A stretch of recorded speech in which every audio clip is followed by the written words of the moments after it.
Hi everyone, in front of me I've got HUAWEI Pura 80 Pro, and let me share with you how to update the apps on this device.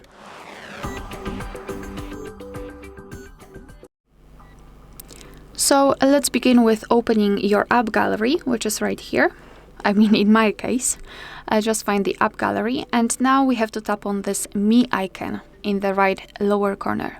As you can see right here, we've got app updates, so let's simply tap on it to check all of them. We can simply tap on View More, and here we've got the recommended updates.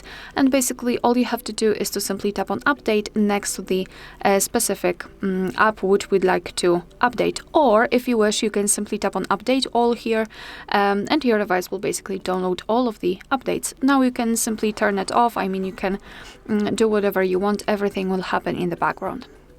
Alright, so that will be all. Thank you so much for watching. Please hit the subscribe button and leave the thumbs up.